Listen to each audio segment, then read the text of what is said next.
I found out the hard way that Bitly sucks. I migrated to Bitly because I needed a flexible, reliable solution to power my custom short URL, and I figured Bitly was the service to use. After all, Bitly has been around since 2008 and was one of the first players in the space. What followed was nothing but unwelcome surprises and utter disappointment. Here's why I stopped using Bitly and what I use instead. So, Bitly is a common URL shortener, and you've surely seen their bit.ly short links all over the place. There are several reasons to use short links. They're easier to read, more shareable, and allow you to track analytics, especially if you're sending traffic to a third-party site. But perhaps the most important feature for me is the ability to put the same short link in the description of hundreds of YouTube videos and be able to update the destination URL with a few clicks. A prime example of this is the link to my Instagram profile. I've changed my Instagram username a few times over the years, and by using a short link in my video description, I can simply update the Instagram URL that the short link redirects to instead of updating the Instagram.com URL across hundreds of YouTube descriptions. And speaking of YouTube, if you're enjoying this video, be sure to hit that subscribe button and click the bell so you don't miss my new videos. I've had a custom short link for years that I hosted on my own server, but as my traffic increased, I became more and more nervous that the script might break or the server may experience downtime. I decided it was time to migrate to a more reliable solution,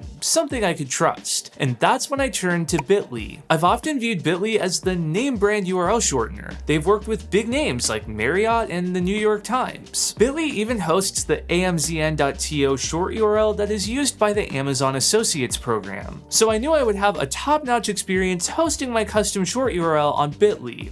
Or so I thought. My troubles with Bitly started with the migration process. I had about 650 links to migrate from my self-hosted database. Bitly has several plans to choose from, but I decided that the growth plan would be the best fit for me. This would allow me to connect my custom domain, and I could create up to 500 short links per month, over 20 times the amount I typically create. What I didn't know is that they were going to use the existing links I migrated against my plan's limits. This meant that after I migrated the first 500 links, I hit my plan's limit and was unable to migrate the rest. I figured Bitly support may be able to override this since migrating is a common thing new customers would need to do. In fact, I was surprised there wasn't even a help article about this scenario, since most SaaS companies go out of their way to make it easy for customers to migrate. I reached out to Bitly support, and to my surprise, I was told that my only options were to upgrade to the premium plan for $300 a month or wait until next month for my usage stats to reset so I could finish migrating my links. The lack of true customer service here made me question my decision to use Bitly. When I respectfully pushed back and asked if there was any way I could migrate the rest of my links for less than $300 a month, I was contacted by a Bitly salesperson who offered a 10% off promo code and suggested that I upgrade to the premium plan for 1 month using the discount, finish migrating my links, then downgrade. Amazing! Now it's only going to cost me $270 to migrate the rest of my links.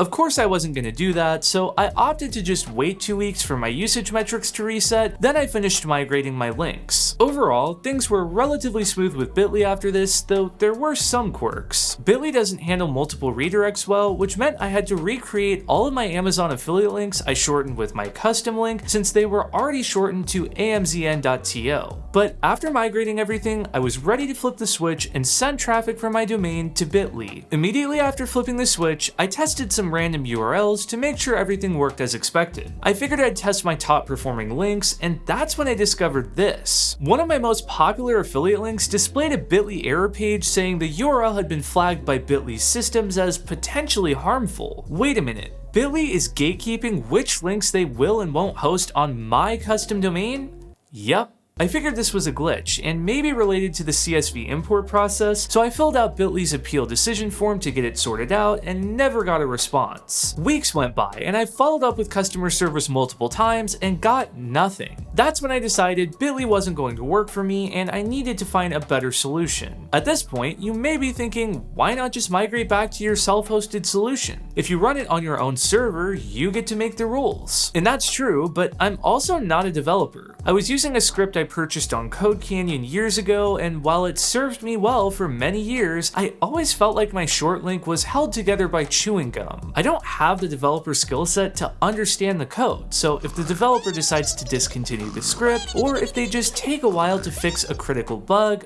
I'm out of luck. This is why I wanted to find a hosted SaaS platform to handle it for me, and that's when I came across Dub.co. Dub.co is an open source link management solution with a hosted SaaS option. Dub is the new kid on the block, created in 2022, and their modern dashboard and analytics immediately stood out to me. I didn't realize what I was missing with my self-hosted script in Bitly, but Dub's intuitive interface made it easy for me to understand how my links were performing and supercharge my links with geo-targeting, device targeting, link expiration, password protection, and more. Their Pro plan is $11 a month cheaper than Bitly's Growth plan, and it includes double the amount of new links per month and 1 year of analytics retention instead of 4 months. Most importantly, Dub support was super responsive and handled the link migration for me. I handed off the CSV file, and within an hour, the links were migrated properly, and I was ready to flip the switch and send traffic to Dub. Since I migrated to Dub in late June, I've seen them add countless features and improvements, which just validates their claims that they ship fast. They've added AI-powered analytics filtering, a real-time event stream, and integrations with third-party platforms. But ultimately, the thing I appreciate most about Dub is their business model. Open source SaaS products are phenomenal because you have the ability to run the code on your own server if you so choose, but you can also let the creator of the product who knows it best handle it for you. This incentivizes the creator of the app to offer competitive pricing and quality service, since they know you can host the app yourself if you're unhappy with the customer support. If you choose to self-host it, you can be confident that the product will be updated regularly and for the long run, since the SaaS division allows the development team to scale and fix bugs quickly. This is the same model you'll see with other quality apps like Bitwarden and Plausible, and it works. It takes a forward-thinking company to willingly give away their software for anyone to use, but it's a fruitful business model that doesn't hinder financial success. WordPress is perhaps the best example of this. So I'm thrilled with the experience I'm having with Dub, and I seriously sleep better at night knowing that a team of people is responsible for my short URL instead of just me. But my experience with Bitly once again reminded me of the importance of owning your digital identity. I had the luxury of easily migrating between platforms because I use a custom domain. I see bit.ly and tinyurl links everywhere, and it makes me nervous. If you're using the same included link in many places, you're in for a serious headache if these platforms suspend the link. At best, you may have to update the link in dozens of places. At worst, you may have used the link in an evergreen social post that can no longer be edited. With a custom domain, you can simply move to another platform and your URLs will continue to function. That's why I use Krailer.link for my short URL.